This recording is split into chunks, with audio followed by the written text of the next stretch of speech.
friends, it's Jeff. We're celebrating here at Around the Circle. Our Start Here podcast, which helps folks find their type, has been the #1 Enneagram podcast on iTunes all year. This podcast channel just passed 6,000 subscribers and 2 million downloads, and we're closing in on 1,000 free members at aroundthecircle.org. More than this is the 1-year anniversary of our book. Around the Circle is out on Amazon. Kindle version is just $9. Audio version has all kinds of extras, or you can get the uber fancy print version, which has our mistyping guide. But more than this, we're moving to want to connect with you more. Real Enneagram work. We have been very aware recently. Real Enneagram work often requires real conversations. And so as we enter the next season, we're going to focus on creating more online panels and workshops. So this month, we're talking with members about coping style and how each of the types solves problems on Mondays. Our second Saturday workshop will begin hitting a new topic in August when we have 30 or 40 people assemble. And every Tuesday night, we continue to have our reading room, which presently we are wrapping up Brene Brown's Atlas of the Heart. It's on emotion and exploring how emotions overlap with the Enneagram. Also next month, and this is new, I'm going to begin speaking exclusively with men about their experience of the Enneagram. We don't often hear from men reflecting on their inner lives in these spaces, but those who do engage the Enneagram often have extraordinary stories to tell. So I'm going to try and get men together, talk shop. So if you want to connect, very easy. Go to aroundthecircle.org. Sign up for a free membership, and you will get all of our announcements, all the links to all of our free stuff. Or if it's time for you and your family to do some serious work, become a $20 member. All the links to our online classes and conversations will open up for you, and we would love to meet you. That's what I got for this month. I'm Jeff. May all good things be yours. Hey everybody, welcome to Early Access. Before we get into today's show, if you have been listening to the episodes lately, you'll know that at the beginning of July, I released an announcement about a new cohort program in Cincinnati. So Joey Shuey and I are going to be partnering together to teach a cohort. Next year, 2027, there are 4 weekends where everyone will gather in Cincinnati. There's going to be a group, hopefully between 20 to 40 people, and we are going to deep dive into Enneagram together. So if that sounds like something you are interested in, I will link the application in the show notes.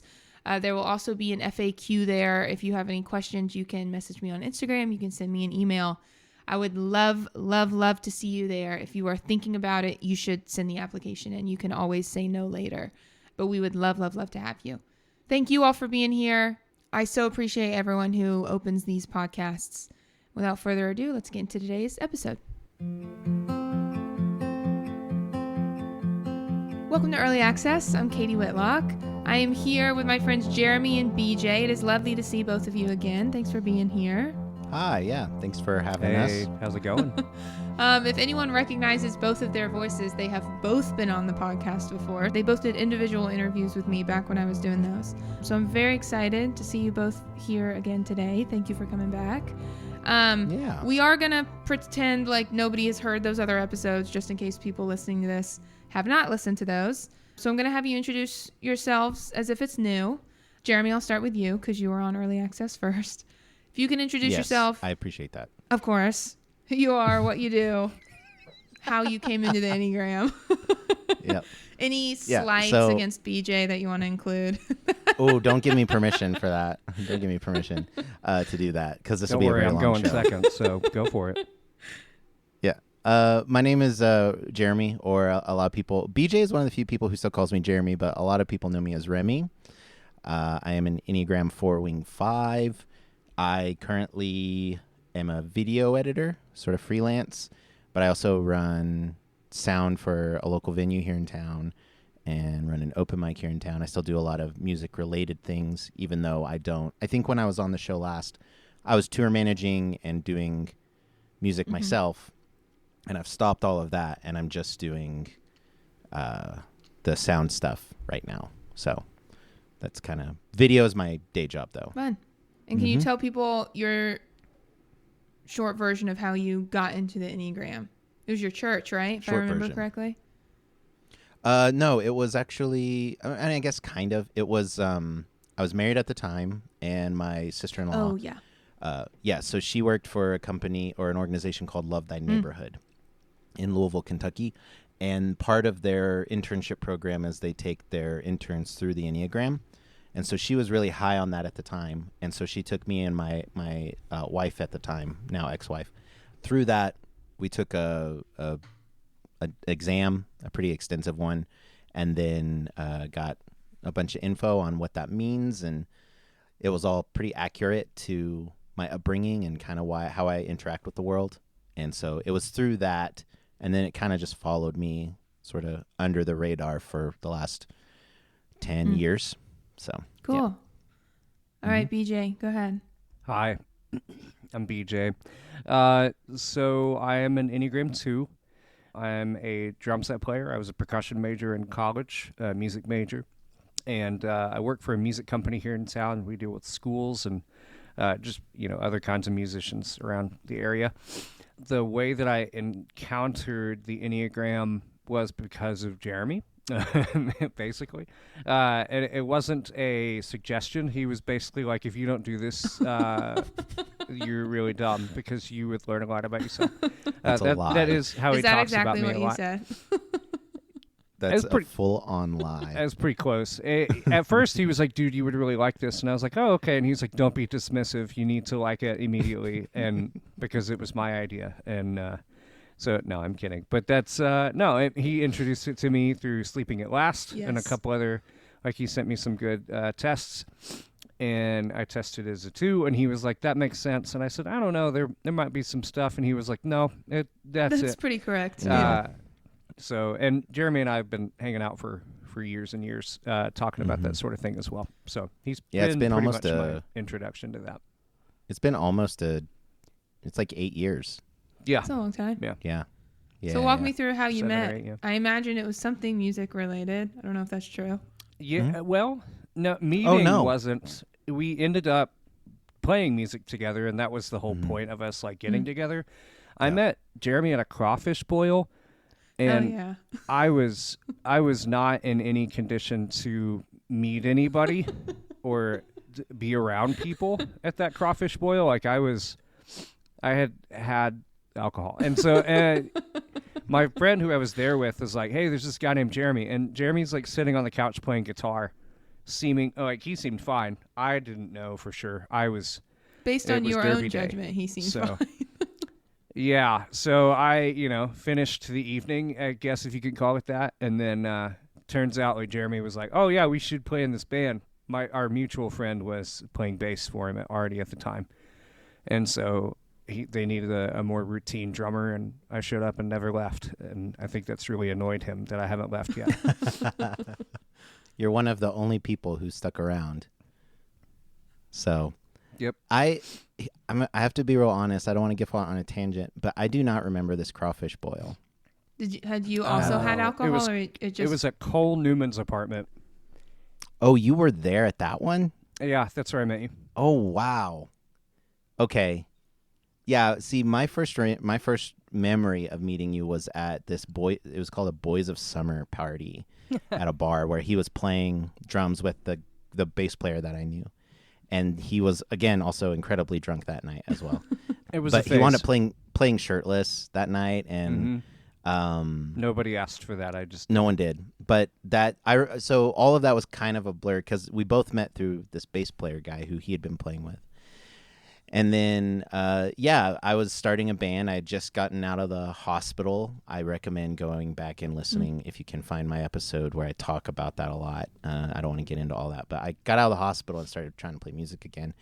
And I was looking for band members. And the guy that the bass player, he was like, yeah, I play with this drummer. We could probably do stuff for you. And I remember meeting at that party at Leftwoods. And I guess you were at the crawfish boil. I don't remember that. But I also was surrounded by a bunch of strangers that I didn't know. He was just one of many. Same here. Mm-hmm. But then, he showed up we had a show at a venue one night, and our friend Colin was like, yeah, I'll have BJ, I'll send him the music and we'll learn it. And he showed up. We showed up like at 4 p.m. to get set up, and that was the first time I really talked to BJ was the night we were playing. In my memory, obviously there's other stuff that I don't remember, but the vivid memory I have is him showing up at the Golden Light, the venue we were playing at. We'd never rehearsed any music, and he sat down behind the drum kit, and he played this set of music for my band, just cold.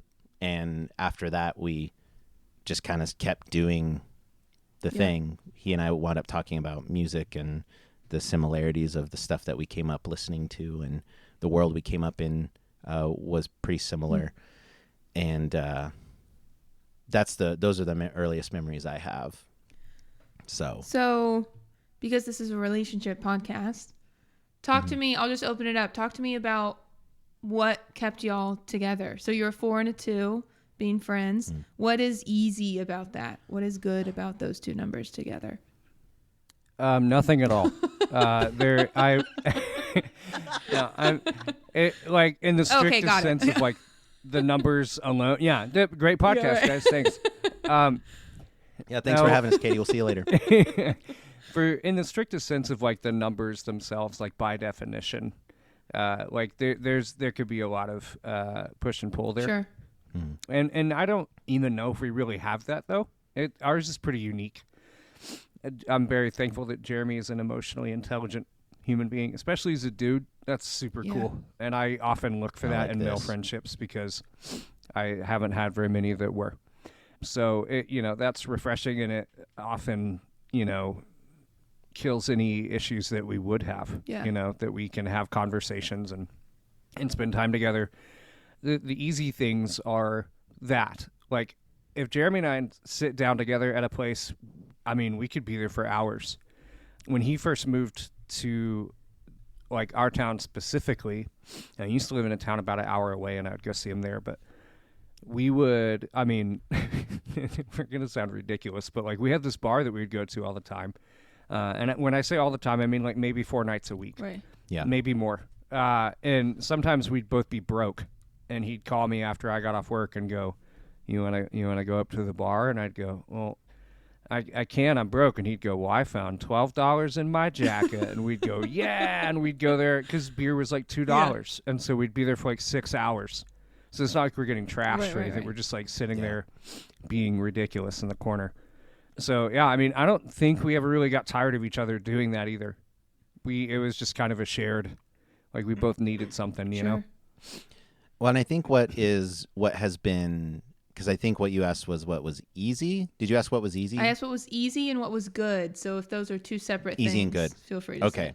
So I think what was easy is, and I to some degree from my perspective on my end, I credit some of my trauma responses to making it easy. Through therapy, I've been discovering that I'm incredibly hypervigilant about the people around me. So it requires, my brain requires me to consider whether or not I've disappointed the people in my life all the time.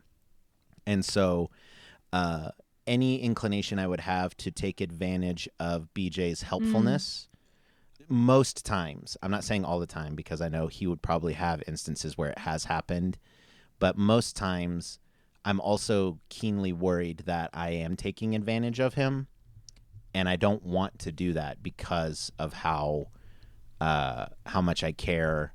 I don't. At the end of the day, it's like I don't want him to leave. Right. You know, and so, and for some people that's a hard thing to get to, is to realize like, oh, the things I'm doing might run people off, so they just kind of like walk through the world like bumping into everything and having no idea they're doing that. But like the season of life that I was in when BJ and I met, as someone who BJ cares deeply for his people and he wants to help them however he can, I was in a state where I felt directionless, and I felt like I had failed a bunch of people because, you know, my friend had just passed away probably a year before I met BJ, and I didn't know if I was ever going to be valuable to anybody ever again. And BJ, I think, had an inclination to say, no, this guy's my friend, and I know that the thing he's going through right now is very real and painful, and I want to help him, even if it gets difficult helping navigating this stuff with him. And BJ is one of those people. At this point, this show sounds like we're just glazing each other. We'll get to the bad. We'll get to the bad stuff later. Yeah. Ooh, I'm sure he can't wait. But for me, it was BJ is an incredibly good friend who considers people over himself to a fault, where it's to his detriment sometimes. And I was someone who needed very desperately to be seen. And he was willing, one of the few people at that time who was willing to see me even when I was probably the most difficult to be around. And that was, I think, good. But also when it came to like creatively, I think something that was easy was I had a plan for what I wanted to do with our music, and BJ was like, cool, how can I make that happen? And it's weird saying all that because what it sounds like is, oh, I'm getting a lot from this guy and he's doing a whole lot. And that's where I'm like, okay, but how can I make sure that I'm not taking advantage of that, but that this is just sort of what's naturally coming to both of us, you know? BJ, how do you remember that time, that early time where Remy's talking about, I needed somebody, all the things. What do you remember? Yeah, so in the sense of like being an Enneagram 2, a lot of those components involve being useful. I don't even know if helpful seems a little reductive. Useful seems more like accurate to me. And so very quickly, talk about the difference in those two things. Those sound like the same word to me. Helpful can be like, hey man, yeah, you want to, push my car to the gas station? Okay. Or you know what I mean? Like it can be a wide range of things. Useful is like rich all the time in my brain of like, no, we're doing something here. And in kind of a weird way, like it's really funny hearing you say that, Jeremy, because like, and specifically saying like, I don't want to take advantage of his like, usefulness or helpfulness or willingness to be there kind of a thing, when like that's the thing that gives me life in the first place. It's like just wanting to do that and being able to do that is like, that's what I want. And so I remember specifically, this is the best way I can sum it up. There was a night you and I were at the bar and you kind of looked at me, and we had a few, and you looked at me and said, why are you doing this? And I was like, because we had an extra $20 and we're, here we are, there's a band playing. And you were like, no, like, why are you hanging out with me? And I was like, you need somebody to hang out with. And you said, well, what about you? And I said, well, you're here. And I don't know if you really remember that, but like, I wasn't alone either. And that was the beautiful thing about that, was like, we both needed some kind of companion to make things normal or to make things bearable or whatever it was. And that's why it was like, yeah, that wasn't hard at all, because it was like, we both needed that and we both got that on a regular basis, like on demand, basically. So I would say that's a very good thing in addition to being easy, because we didn't really have to try. Right. Like there wasn't, all we had to do was find money in our pockets and go, hey, or like book a gig and then we would just go like play and have fun. And, or like, man, I remember going to Lubbock so often with our guitar player at the time, and we would be up till 4 a.m. just playing Super Smash Brothers or doing whatever we were doing, just being guys, or having a bonfire in the back and doing silly things, So, yeah, I mean, there was a lot of mundaneness to what we were doing, and that's exactly what Jeremy and I both needed, I think, and for different reasons. And to different severities. Right. I think he really needed it, and I really liked it and was like, yeah, this is the right thing. Like, you know what I mean? So it was very mutual the entire time we've been friends. So I had one question for, I'm going to start calling you Remy now. Remy. You call me whatever I know, you I feel want. like I say something different every time it comes out of my mouth. I'm just a slow learner. Like I'm the one on the curve here. Yeah, it's been almost a haven't picked it decade and up. he's still dead naming me. Sorry. So while we're talking about the beginning of this relationship, sometimes people who don't know a 2 really well, like Jeff Cook always tells me this. He says 2s are one of the hardest numbers for him to get to know, because 2s, want to be useful, and part of that is sometimes not letting you in as well, right? Because they want to come into your life and you don't always get to come into theirs. Yeah. Was that true at the beginning? Like you said, it's been a decade. It's probably not true now. Yeah. Did you feel that at the beginning with BJ? Like, oh, this guy's a hard guy to get to know, like really, really get to know? Or no, was it right away you guys got really deep, learned a lot about each other, all the things? I think it was, I don't think it was that difficult to get to know BJ, but also, and this is, I think, me just kind of owning the season, those early years, owning that season of my life. I also, gosh, this is going to sound so awful. I also don't think I was that interested as much in getting to know BJ deeply as I was that he was being a friend that I needed, right? And by nature, us hanging out, let me see if I can redeem what I just said about myself. I think what happened in our friendship is that just naturally, because a lot of our friendship surrounded talking, because we sat in our little space in the bar 4 nights out of the week just talking about stuff we remember as kids and the things we were going through. We were just naturally getting to know each other because we just really liked talking. But it wasn't ever like a concerted effort because I think fours can kind of sometimes be guilty of, if there's not depth there, we're not interested. There was a part of me that was like, as long as they're interested in my depth, I'm cool. Sure. Yes, I do. I'm right next to you. I understand. Yeah.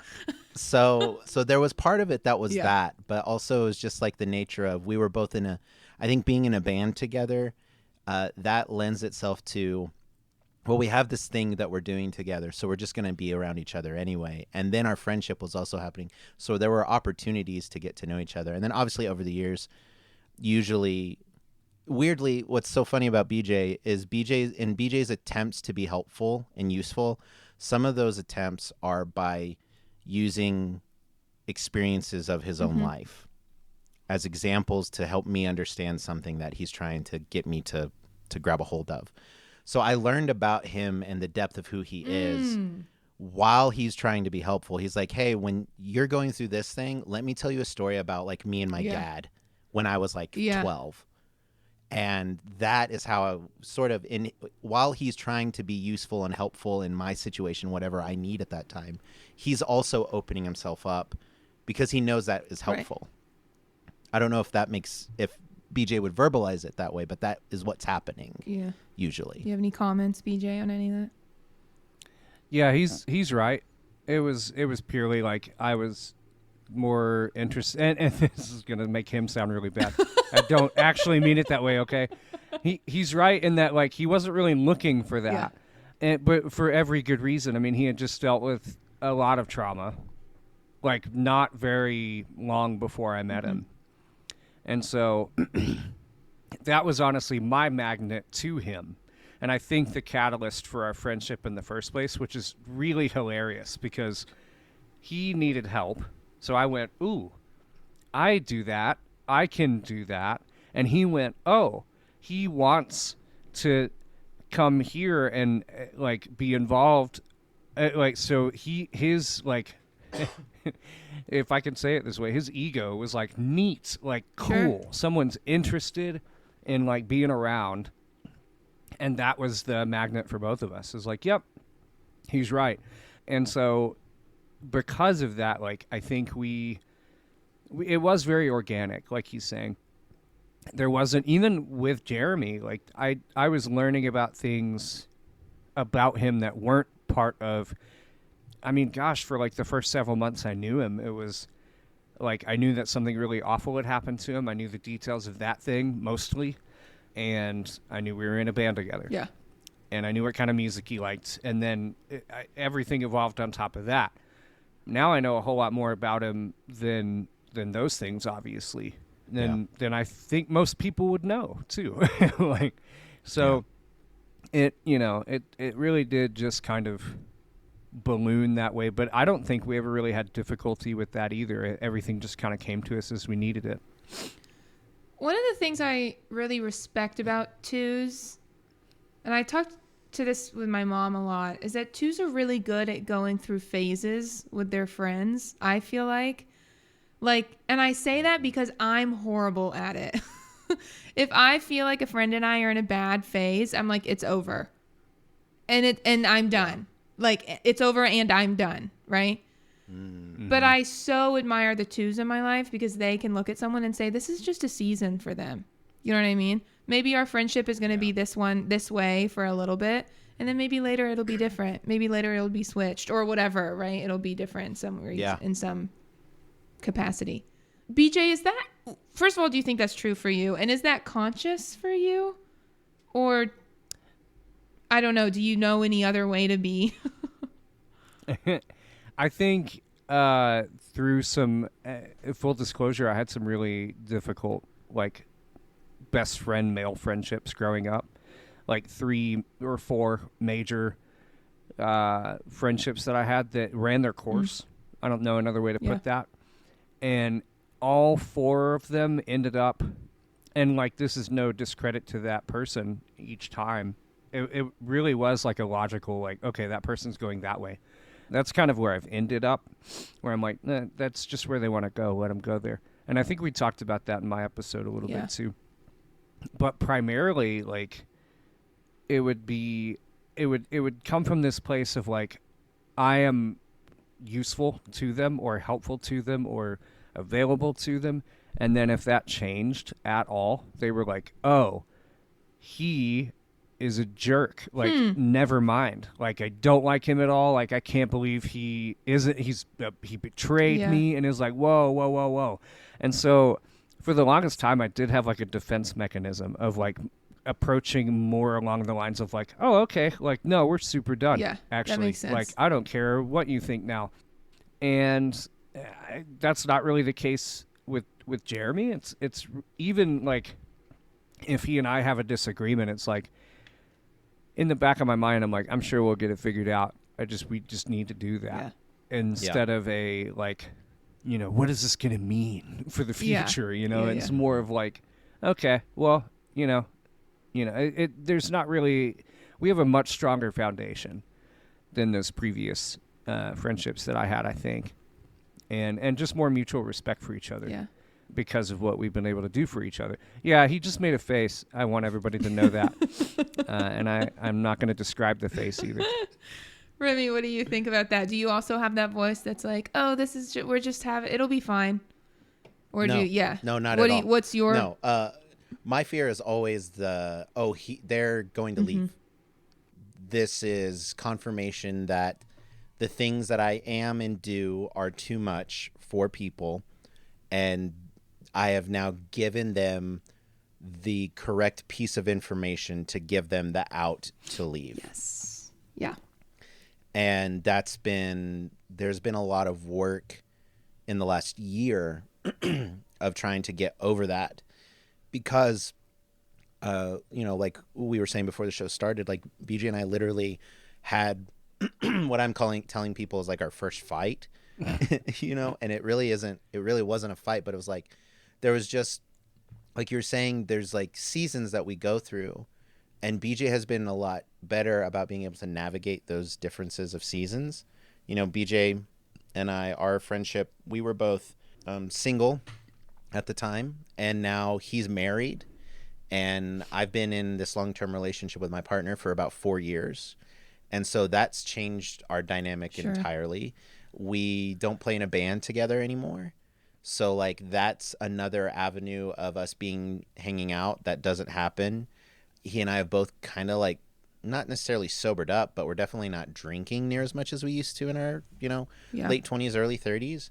So like that is another part of it, that there's just all these dynamics that have changed, that for BJ, he's like, well, we're still friends, and I've had to shift kind of my perspective of like, yeah, we are still friends, and really consider what that looks like, because like our kind of fight was like, I didn't take into account The fact that because we don't see each other as often, at the end of the day, like, we joke around with each other and we're kind of like jokingly mean to each other, but that's all that has been happening. And when that's all that happens and there's not the other, like, us hanging out and bonding and talking about, like, hey, how's your marriage going? Like, how's this going? How's work? All of that stuff. When we don't have any of that, and it's just like every time I see him, like, flipping him off jokingly, you know what I mean? Like, that can wear on anybody. And that's been like having to recognize that that's happening. And then when we have that conversation where I can sense that something's different and that I've actually hurt my friend's feelings, of like figuring out what happened and us talking through that, I'm having to fight real hard of, oh, this is BJ's opportunity to say, I'm good. See you later. This is exactly what I thought was going to happen. Eventually, it just happened way later than I thought. And I'm done with you, dude. You know? So that last part, the, okay, I'm done, is that like a reaction so that he can't do it first? Like, is that... Oh, well, the I'm done is, I should say, the I'm done is him saying it. Okay. It's my expectation of him. So my defense is to just assume or predict as often as possible every possible outcome of what could happen. I assume every reason BJ would find to say, I'm done being Jeremy's friend. And I put that in my head so that I'm ready for it if it ever happens. Yeah. That's what's going on with me. And I have to fight to not do that because BJ has done a great job as a friend to establish I'm not going anywhere. Like, he said that in so many words. Like, I'm not going anywhere, dude. Like, you're my friend, and I want to help, and I want to, like, we're homies. Like, we're in this thing forever. Yeah. You know? And I have to remind myself that because he makes it pretty known, you know? BJ, how do you... Yeah, go ahead. I was just going to say I'd like to take credit for Jeremy going to therapy at all because I used to tell him when he would say stuff like this, I would literally say, get over yourself, you loser. Yeah. Like, I would, and like, he's right. Like, we banter a lot, and our fight was over that because it was like I kind of quit doing it because I just missed my friend, knowing that, like, it wasn't going to be the same way all the time. Right. Like, we weren't going to get to hang out the way we used to. That would be unhealthy if we were still hanging out that much. 4 nights a week, yeah. Yeah, like, just getting loaded, you know, like, that's dumb. Yeah. And, like, I'm glad we did it as long as we did. But, you know, I remember one of those nights specifically, and it's kind of the beginning of our banter. Like, he was talking about something, and I said, oh, man, but you're a good dude. Like, you'll get through this. And he was like, that's stupid. Don't say that. And I just said, don't try to encourage me. So I just said, you're always screwing things up. And I just flipped a switch and was like, okay, I'll give you what you want. Here you go. And he just looked at me like, and he started laughing. And I was like, I figured it out. I know how to make him laugh now. And so to the point where, like when we had this fight the other day, I was telling my wife about it, and she goes, I mean, when I first met you guys, I didn't get it. Like, I didn't get the dynamic at all. And she's like, I don't know. I still don't know if these guys like each other. Like, what is but it was like, it's the classic, like, I wouldn't do that if I didn't like him kind of a thing, you know? But yeah, when that becomes the only component, it does get pretty frustrating. But that just, like, we just brought that up and just went, hey, like, can we re-examine this a little bit? Because it's starting to wear on me. But at no point, like, I knew he was probably thinking about, like, I'm bailing. And now I'm just going to weaponize that against him all the time and just be like, hey, man, if you want to be friends with me anymore, like, no, I'm not going to. I'm kidding. So that's what I'm hearing is that if you're a friend with a 4, you should use that to your advantage, actually. Oh, 100%. Twist the knife. 100%. Capitalize on their fear of abandonment. Yeah, even go dark for a few hours. Yeah, just don't text them back for like 6 hours. It'll work, I promise. Oh, my God. That would drive me insane. It happens. But dude, you and BJ and my partner, for different reasons, like, my partner has ADHD, so she just doesn't. Yeah, she won't forgets. Yeah. Right? So, like, both of them, I will text, or, like, I tried to call him before the show, and he didn't answer. And I'm like, oh, man. Like, What and happened? I knew it Like, too. That's why yeah. I didn't answer. yeah. Yeah. I So was like, I'm gonna bug him. We're like 8 minutes out. I'm gonna bother Yeah. him. mhm. So I called Yeah. him back. Okay, BJ. So what's your real advice to someone with a 4 for a friend, right? not the manager advice. To deal with this whole I know you're gonna leave. It's just gonna take time. Blah blah blah. All the things. What would you actually tell someone who is in relationship with a 4 of how you have learned how to deal with that? Oh, don't trust them at all. What does like, that mean? And no, I don't mean like don't trust your Yeah. friend. I just mean like they're gonna have a lot of irrational things that they think, and it's typically a trauma response of some kind, like to something that's happened to them. So just be aware of like what they've gone through, and on multiple levels, and just know that it may be more out of proportion than like what would be quote unquote reasonable. Right. Because, like, you know, some people have responses to things that have happened to them, and you're like, well, God, yeah, that makes Yeah. sense. And I'm also married to a 4, and she doesn't really have those things as much. But there can be responses that are just like, oh, okay, that does not match the energy of what happened Right. at all. But it's not because they're just trying to be dramatic or anything. I think a lot of times it can feel like they're just being dramatic. But there's just a lot of raw processing. Talk more about that. What does that mean? Mhm. Yeah. I'm looking at Jeremy like, do I have permission to talk about this? Jeremy can cut us off at any point if he wants to. Yeah, that's true. For example, there was a night that Jeremy had kind of a tough time processing some stuff. Some stuff came up at the bar. We leave. I did not let him drive home. And he didn't say anything. He like slammed the truck door and he like sat in there and he's just like pouting. He wouldn't look at me. He wouldn't talk. And we're like halfway down the road. And he goes, "I want Whataburger." And I was like, okay. So I pull into know, and we're like in line. And he just starts processing stuff out loud, like really, really visceral stuff. Specifically, he kept saying in regard to his friend that passed away, he was like, "It should have been me. It should have been me." And I finally stopped and was like, why do you think that? And he said, because, I just like, and he really didn't have an answer, but the answer didn't matter. It was just that he felt that way. There's not going to be logic in it every time. It's just going to be an emotion.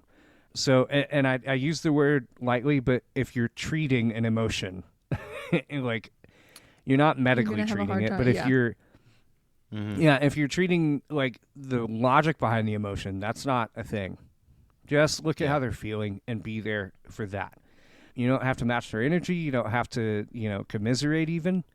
You just have to listen and let them do it.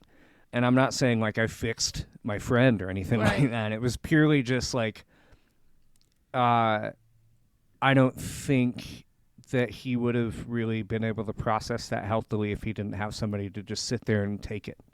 Yeah. And it didn't hurt me like either. That's the other thing, is like it didn't affect me where I was like, oh man, like, he hurt my feelings. Yeah. It's like, no, I feel bad for Yeah, him. yeah, I yeah. feel awful. Yeah. But, Yeah.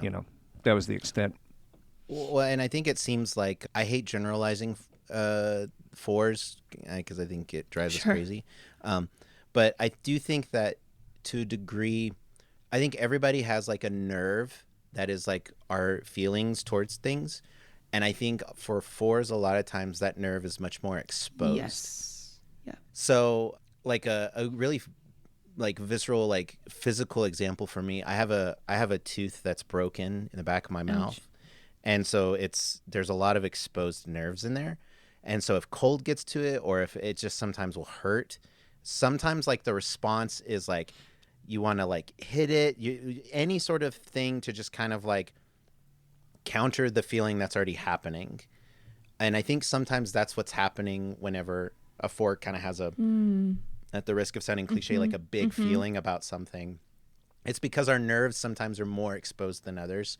And that's how we process things. Because if it's not, I think for me specifically, if I'm not exploring those exposed nerves, then I don't really know if I'm living. Sure. Yeah. Like I have to explore the depths of those things, both good and bad. I think I might have said this in one of the solo episodes, but like a good day for a 4 consists of both incredible grief and intense euphoria. Like both of those things existing in one day is a good day, because we're exploring the full depths of what's happening inside of us and the world around us. And to have an avenue and a friendship with someone like BJ, who's like willing to go down those roads with you with as little judgment as possible and say, man, this is just how you're processing, and I'm going to walk through that with you, is incredibly helpful at the risk of feeding the need to be helpful. Yeah. So that's my next question for you. So the whole just listen thing, right? Which I've heard fours tell me that. I've had friends of fours tell me that. Everybody says you just need to listen. You don't need to do anything, right? So I agree with that advice. Is that hard for you as a 2? Because a lot of people talk about 2s being fixers, like they want to fix things for you, right? But I'm also hearing you just say, I want to be useful. And I know that to be useful to Remy, I just need to listen. So is it hard to get to the just listening place? Or is it like, well, that's what I need to do to be useful, so that's what I'll do? Or is it easier to get there because you're more emotionally mature, right? Maybe when you were younger, it would have been harder. I don't know. That last bit's pretty accurate. Okay. When I was younger, I was pretty preachy. Yeah. When I was a kid, I would just be like, well, don't do that. It's stupid. Why would you do that? And that nobody likes that at all. Like, I don't even like that. Why would I do that? But, I figured just running around and slapping Band-Aids on people's foreheads was going to be make me a superhero or something. Sure. But and I don't even think I really wanted to be a superhero. I just wanted to do something. But it definitely, it is kind of difficult. It takes practice is the way I would put it. Like for all the 2s or the people that lean this way where they're like, they want to be able to make something better or help something get better. When it comes to like listening, that's the long game. Listening and not touching it is like, if you're baking cookies, it's such a reductive like parallel. But like if you're baking cookies and you just go, I'm ready for them to be cookies now, and you pull them out, congratulations, you made hot cookie dough. That's not what that is, and you're not there yet. Yeah. It's not incubated. Yeah. It's not ready to go. Like, you have to let that happen. And I think that's true for everybody, not just for 4 type people. Yeah, I agree. But I do think for 4s, it takes longer. And I do think it may be more complex, a little more colorful, if you will. Right. There will be more like interesting things that are said or done, or the amount of beanies that Jeremy has destroyed is more than 0. In fact, I think it's more than 2. One time we were in our buddy's backyard at a bonfire, and he was feeling himself, and he, not the way we say, like, I'm feeling myself. He was, and not in a positive way. He was not doing good. And he said, I'm going to throw my hat in the fire. Okay. And I said, why would you do that? And he said, because you deserve it. I said, you love that hat. It's bright yellow. Like, what's wrong with you? And sure enough, like, I look away for 2 seconds and I hear plop, and there's just this, and then he's like, why did I do that? And I'm like, because you're an idiot. That's why. Like, it's like objectively really funny, but like in the moment he was very like, it was bad. Very upset. Right. And it's great. I laugh at it too, because it is, he laughs at it. He's just annoyed that I'm talking about it on a podcast right now. But I'm sorry, man. This whole episode's going to be very bad for you. Listen, man, I know a big bulk of our friendship was during like the time where I was experiencing all of those feelings. The thing I've learned in the last year is I don't know how to actually feel feelings. I know how to observe them and analyze them and understand why I'm feeling them. But I haven't been able to actually feel them. And there was a good 4 years where BJ and I were drinking a lot, and that unlocked my ability to just feel. I didn't have to participate in what was happening. My body got to feel the feelings I was having. Yeah. It was a rage room in a lot of literally, ways. yeah. Yes. Yeah. So that was what was happening. Yeah.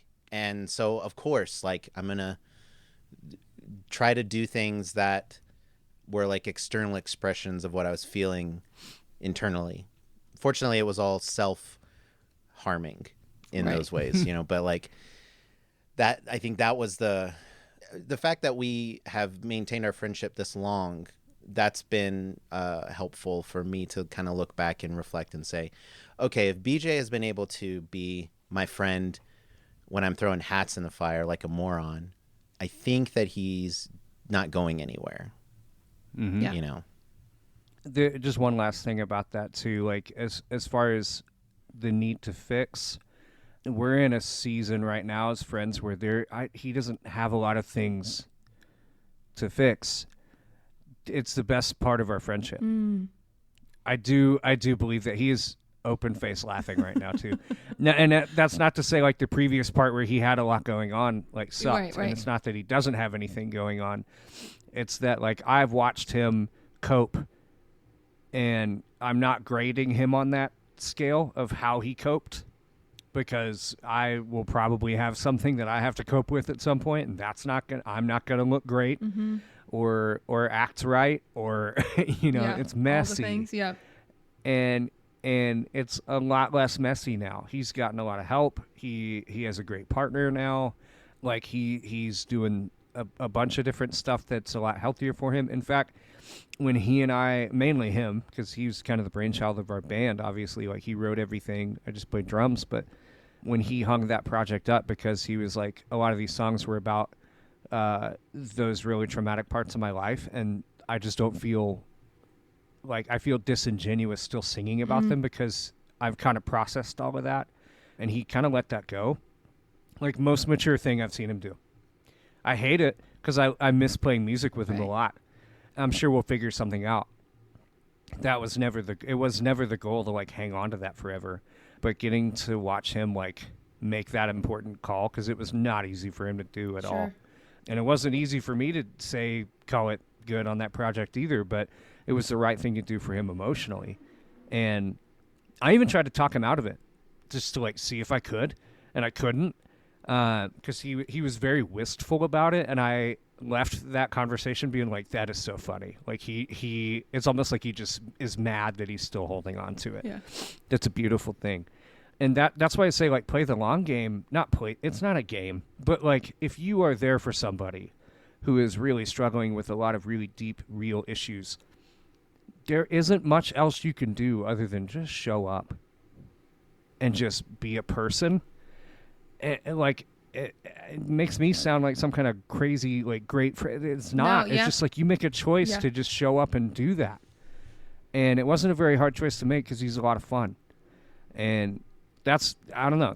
I can't really speak for everybody else's situation, but that was kind of the logical progression for us. And it took years, but here we are, having our fights, and now we're So, okay, I'm going to kind of switch it on its head. Remy, do you have anything else to say about that before I ask another question? Okay. No. So now I'm going to make BJ feel vulnerable, if I may. We've talked a lot about Remy feeling vulnerable, right? And the things that and how BJ, you helped him with that. Remy, I'm wondering, because I think 2s and me, 3s, we all deal with that shame, right? Like we've said, you have a lot of stories behind that, right? Very hard things that you dealt with. But Enneagram language, we all do deal with this kind of sense of shame. People are going to leave us, right? We just deal with it in all very different ways. So from the outside, looking at BJ as his friend, how do you see that in him? The shame that you share, and how do you think he deals with? How does it seem like he deals with it? That's different from you, or similar? Yeah. So I don't think I see it as often, but again, to kind of like, I think it's kind of kismet that we had this like kind of tiny fight like a week ago, and now we're here, and I know, Katie, you didn't mean to do this, but you really facilitated a space for us to kind of heal some stuff that I had apologized, and we kind of worked through the general what was happening, but to really reiterate our friendship in this show has been really healing. Good. And so thank you for, you didn't mean to do that. We were here to talk about our Enneagrams. Are you charging for this, by the way, Katie? we're kind of broke, but Yeah.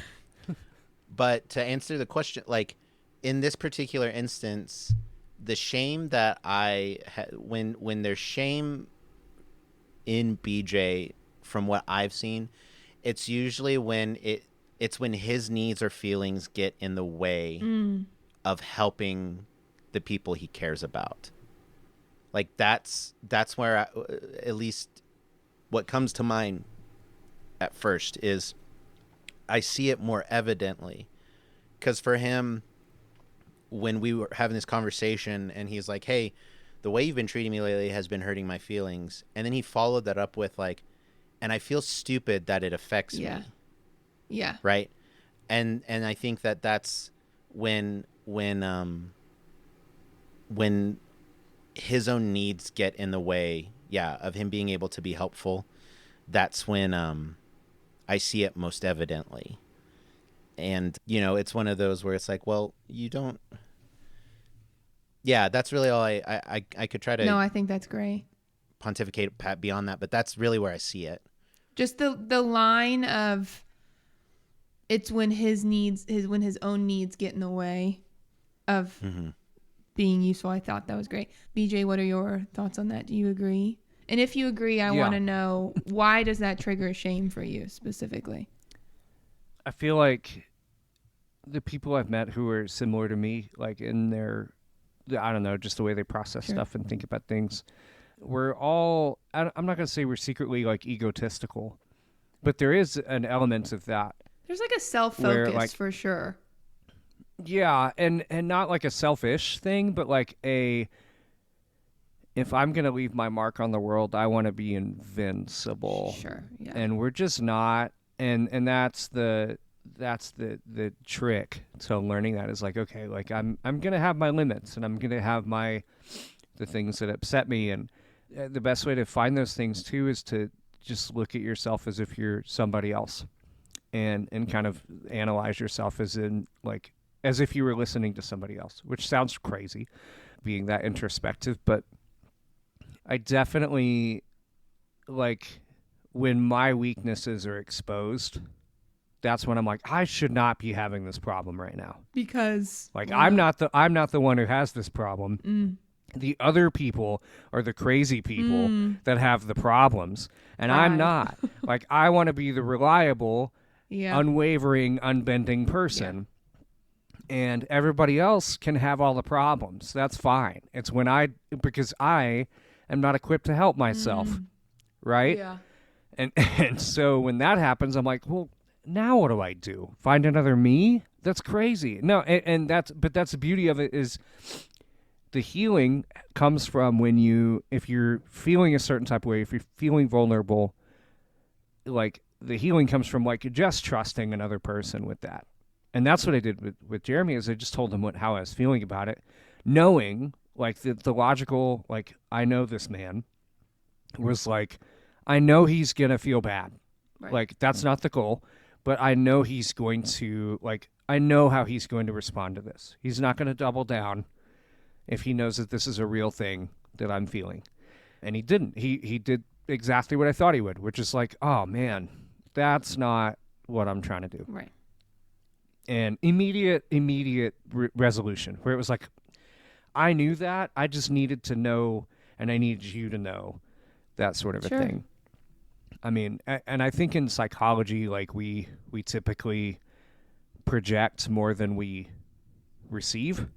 Like when somebody behaves a way towards us, we go, well, that's not what I would do. Yeah. Instead of, oh, why are they doing that? You know, and yes, just like, yep. Right. Yep. So it's a nice wake up call to be able to have that. But yeah, I do think he's exactly right about that. That's great. And I think it's interesting too, is what I think one helpful thing about me being a 4, him being a 2, is 4's stress number is a 2. Yeah. So the things he's saying, I understand, because I also think those things when I'm stressed out, like particularly like with my partner, where I'm like, oh, she's stressed about something or something's upset her, and I can't be, or if I'm dealing with my own stuff, anytime that I can't be helpful to her, whether it be because I'm dealing with something or she's just got her own things and I can't necessarily access what she's dealing with to fix it, I start to feel that shame that he's talking about the same way of like, oh, but I have to be the person to help and that's my response to like, oh, so that way people don't leave. Yeah. You know, so I think understanding each other in that way has been really helpful too. Sure. So anyway. Funnily enough, I didn't even think about the stress line and security line until right now. Remy, you just talked about it. BJ, has that line been helpful for you at all? Because that's your security number. So my mom, It's 4. again, who's a 2, talks about it's so hard for her to get to 4. And she'll use the word, she hates this, so I'm sorry, Mom, if you're listening to this. She'll say her 2 brain tells her it's like selfish to care that much about yourself, right? And to want to be 100%. that in your emotions. So is it helpful to have a friend who can say, no, this is how it can help you, right? Or just to watch how it can help you, whatever. So much, especially because he comes across as like only caring about himself all the time. No, I'm kidding. I'm kidding. Right. No, but like, no, it is super helpful. And that's why I think I gravitated towards being closer to him a lot of the time, was because he would cut right through all of that and just be like, what are you doing? And there was this mutual like, okay, like we're both going to work some things out. Right. And it doesn't cost us anything. Like we're not, but yeah, it is difficult. It would be a whole lot more difficult for me to do without him. That's for sure. And for me, it kind of ties into what we were talking about at the beginning, where I know, Remy, you brought up like, it sounds like just, and it sort of maybe was true for a little bit, like BJ was just helping me out for like a few years. You know what I mean? And I don't really know what he was getting out of it. And we talked about that. But maybe, BJ, the way you just talked about that, like, I say that my 9 fiance gave me back to myself. Like, he didn't really do anything. He just made a space where it was okay for me to learn about me. And maybe that's what Remy did for you too. You know what I mean? Like, oh, actually, it's okay to learn about yourself a little bit and to be that person, right? And to have needs and to have wants and all this stuff. So I don't know if you would agree with that. I heard a little bit of that there as well. Yeah, absolutely. I mean, before this friendship, I kind of felt like I was Robin to everybody's Batman. Like I was kind of the guy in the background, just pulling some strings and making sure everything went well and taking on some bad guys while the hero was doing, crazy stuff. And that's not really a component here. It's more of like Jeremy has kind of like not given me permission, but like reminded me that I have permission. To do those things. Yes. Which is for sure. part of what I love that difference. Didn't give me permission because it's still, that's then looking towards someone else, right? But these numbers, 9 for me and 4 for you, these withdrawn numbers, they do literally remind you, oh, hey, by the way, that comes from you, right? That comes from you. I never gave you anything. So. Well, one of the biggest challenges was we both worked on a mutual project, him in a different way than me, but he played on a project that ultimately kind of ended where I don't feel like he got as much credit as he should have gotten doing it. And I remember constantly pushing him to because he wanted to quit. And I mean, ultimately we both wound up leaving that project, but I kept pushing him hey, just hold out a little bit longer, long enough to get that bag, get the recognition, get the flowers that you deserve because you put all of this work in on this thing that people need to know and see, and you need to be celebrated for what you did in this piece of work that you were on. And he was always just kind of not at all interested. He's like, I don't care. And I think that there's a bit of admiration, but also I don't know if this is entirely true for him in that regard, but there also could have been a bit of that ego of look how cool I am that I don't actually care about what people think about me doing this thing and me getting my flowers. Me not caring about my flowers is actually more noble than just caring about whether or not I get the recognition or not. And I was just you need to be celebrated for this thing that you're doing that he otherwise probably wouldn't have. Yeah. Do you, BJ, what do you think about that? Do you agree with that? No, I don't. I really didn't care at all. I have a huge aversion to fame. I think fame is bad for everybody. Both the people Well, not that to get into this, but I wasn't talking about fame, but whatever. I know, Finish it. but like, I mean, it's a component in this particular project. Like, it was Sure, gaining sure. a lot of attention Okay. and numbers and things like that. And we had just finished a record, and part of the problem, like when he was like, "Go ahead and get that bag," I never did. Never got paid a dime. In Yeah. fact, I lost That's money being in crazy. that project, which is part of the problem. But also, like, The Yeah, sentiment is what I'm getting at, not the Yeah, end and- product and of what we're talking I about. know, and like that was a component, but the sentiment was literally like, that's not why I do this. I do it because I like it. I do it because it makes me come alive, and it wasn't anymore. And and there's another component too, and it's gonna sound like it's low hanging fruit for me, but it's not. It's really how I felt about it. It's like when he was talking about me getting the admiration I deserved, he admired me. The other guys in that project admired me. My partner admired me. There were people in the crowd that admired me. I didn't need admiration. Yeah. I had a dose of it, so I had enough. Like, admiration or affirmation was not really what I was looking for Sure. in that group. So And I it was think like, that was like me projecting, where we're talking about the sort of projections we put onto each other. Like that's like a really good example, is because I know he's going to say all that, and I'm still going to say, well, yeah, you still should have gotten Yeah, right. more flowers for what you were doing. Probably, But that's but- also, yeah, but there's also a lot of that is also like, because that's what I would Right. want I would too. want it too. I'm with Yeah. you. Yeah. Okay, so I have to ask you my wrap-up question because we're at an hour. Yeah. So this is the one I use for friends now. So this is a hypothetical situation. Imagine someone comes up to you and they just met your friend. So BJ, they just met Remy. Remy, they just met BJ. And they said, oh, that guy's so cool. I know you're his friend. Can you tell me a little bit about what it would take to be a good friend to him? Whoever wants to go first, what would you tell someone about what it takes to be friends with your friend? just trust him. In what? What does That's that mean? what I would say. If you're walking up to Jeremy, just trust that he's going to be a genuine person. He's going to tell you exactly what he thinks. You may not like it, but it's going to be good criticism. And true, yeah. It's going to bring something up you haven't thought about. Trust that process and just trust him. He's not going to be. I've seen Jeremy be a lot of crazy things.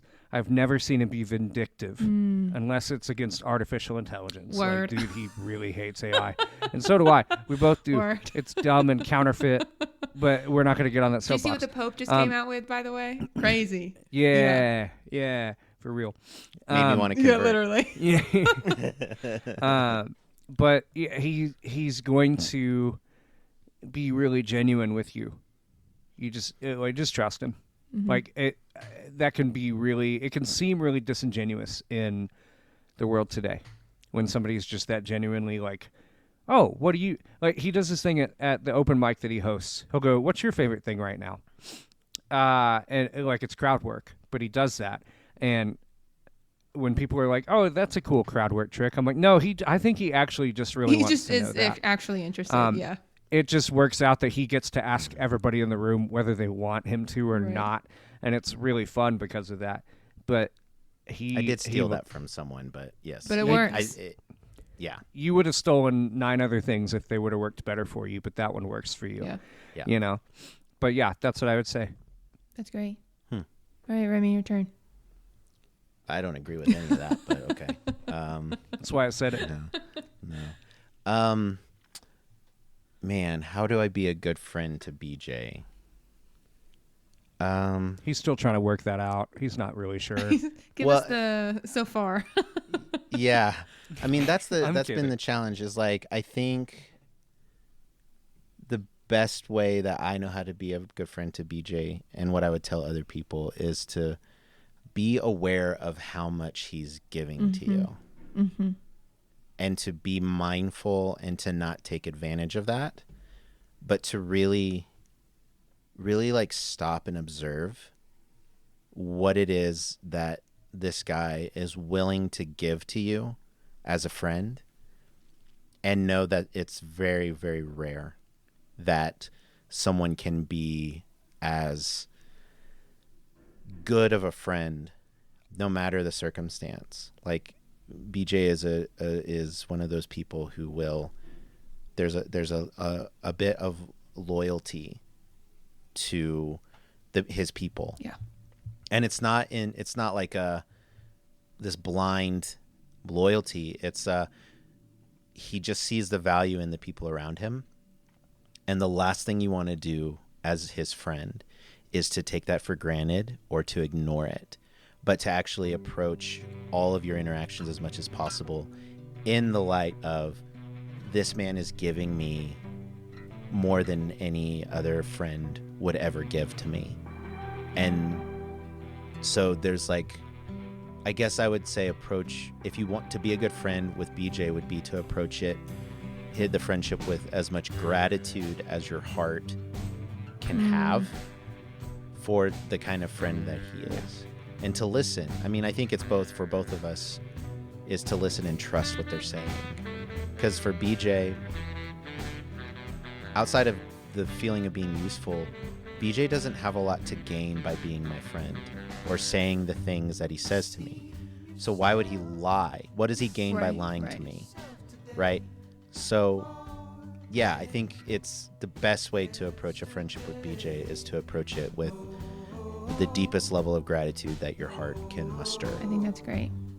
I think that's lovely. Thank you both for coming back and for being here. This has been a lot of fun. It's been a lot of fun talking to you both at the same time. Cool. Thanks for having Of course. us. Yeah. Yeah, thanks for having us. I love the work you're doing, and I'm glad that we got to come back and at least from my end, it be a less heavy conversation. This is a stark contrast to if people were introduced to me last time. Yeah, everyone, I agree with Remy. Go back and listen to that other one. It's lovely, but it's very different. Very, very heavy. Alrighty, well, thank you both.